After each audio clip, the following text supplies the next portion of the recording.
ജ്ഞാനത്തിന്റെ പുസ്തകം 5-ാം അധ്യായം 1 മുതൽ 6 വരെയുള്ള തിരുവചനങ്ങൾ. നീതിമാൻ തന്നെ പീഡിപ്പിക്കുകയും തന്റെ പ്രവൃത്തികളെ പരിഹസിക്കുകയും ചെയ്തവരുടെ മുൻപിൽ ആത്മവിശ്വാസത്തോടെ നിൽക്കും.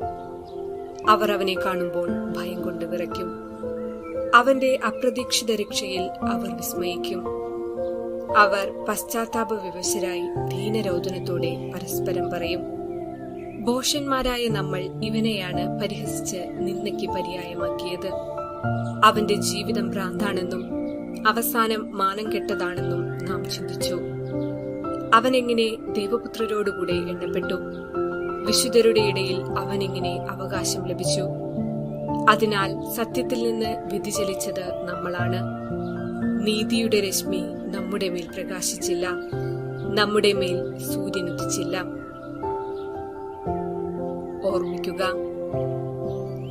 സ്വന്തം വഴികൾ തിരിച്ചറിയാത്തവന് തന്റെ കഴിവുകളിൽ അഭിമാനം കണ്ടെത്തുക പ്രയാസമാണ്. നമ്മുടെ കഴിവുകളെക്കുറിച്ചുള്ള അവബോധമാണ് നമ്മുടെ മുന്നോട്ടുള്ള യാത്രയ്ക്ക് സഹായകമാവുക. മറ്റുള്ളവന്റെ കഴിവുകളെ അംഗീകരിക്കുന്നവനെ അപരന്റെ വിജയത്തിൽ സന്തോഷിക്കാൻ കഴിയൂ. ഒരിക്കൽ 9-ാം പിയൂസ് പാപ്പയെ സന്ദർശിക്കാനെത്തിയ ഒരു ഭക്തൻ പിതാവിനോട് പറഞ്ഞു, പിതാവേ, ലോകം മുഴുവൻ വഷളായിക്കൊണ്ടിരിക്കുന്നു. പാപ്പ പറഞ്ഞ മറുപടി ശ്രദ്ധേയമാണ്. മകനെ, നീ നന്നാകുവാൻ ഞാൻ പ്രാർത്ഥിക്കാം. അപ്പോൾ നിന്നിലൂടെ മറ്റുള്ളവരും നന്നാകും. സ്വന്തം അപരാധങ്ങൾ തിരിച്ചറിയാൻ കഴിയാത്തവന് എങ്ങനെ മറ്റുള്ളവരെ രക്ഷിക്കാനാകും?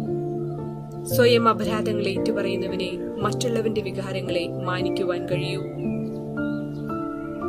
ജോൺ പോൾ 2-ാമൻ മാർപ്പാപ്പ ക്രൂശിതന്റെ ആണികളാൽ തറഞ്ഞ പാദങ്ങൾ നെഞ്ചോട് ചേർത്ത് സഭ ചെയ്തുപോയ എല്ലാ അപരാധങ്ങൾക്കും മാപ്പിനായി കേണുകൊണ്ട് കണ്ണീരൊഴുക്കി പ്രാർത്ഥിച്ചു. എന്റെ പിഴ, എന്റെ പിഴ, എന്റെ വലിയ പിഴ.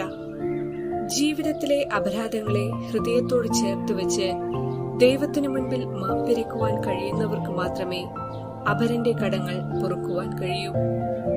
കനിവുള്ള കരങ്ങൾ മിഴിവാർന്നൊരു അനുഭവമാകുവാൻ നമ്മുടെ ജീവിതം ദൈവത്തോട് ചേരട്ടെ. സ്വയം നന്നാകുവാൻ കഴിയാത്തവന് ജീവിത വഴികൾ എങ്ങനെ തിരിച്ചറിയാനാകും? നാം നടക്കേണ്ട വഴികളിലേക്ക് കാലെടുത്തു വയ്ക്കുവാൻ മടിക്കുന്നെങ്കിൽ നമ്മുടെ നാളുകൾ എങ്ങനെ മിഴി തുറക്കും? ഇപ്പോൾ ഇപ്പോഴത്തെ കടമ നിർവഹിക്കുക. അടുത്ത ജോലി അപ്പോൾ വ്യക്തമാകും. പിന്തിരിഞ്ഞു നോട്ടം മുന്നോട്ടുള്ള യാത്രകളിൽ കൂടുതൽ ശക്തിയും ധീരതയും പകരും. ഓരോ വഴികളും വിജയ വഴികളാക്കി നമുക്ക് മാറ്റാം. അതിന് ദൈവത്തിന്റെ കരങ്ങൾ ശക്തി പകരട്ടെ എന്ന് പ്രാർത്ഥിക്കാം.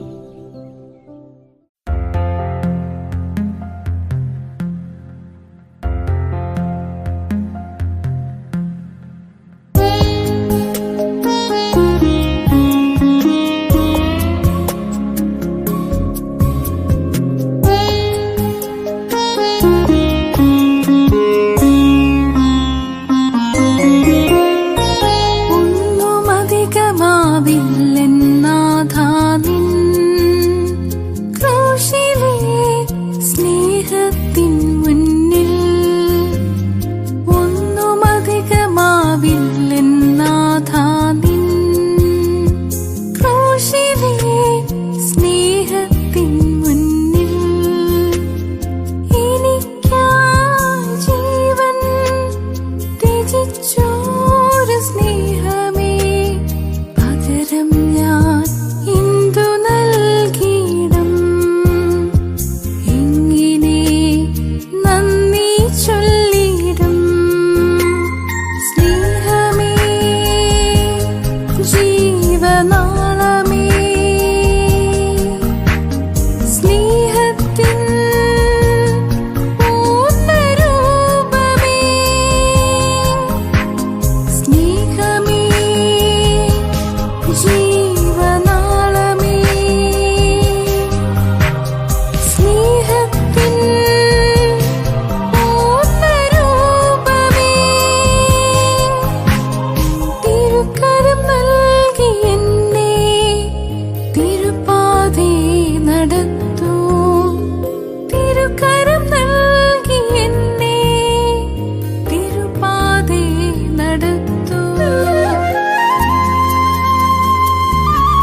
തിരുസവിധേ ഇനി നന്ദിയോടൻ മനം പാടി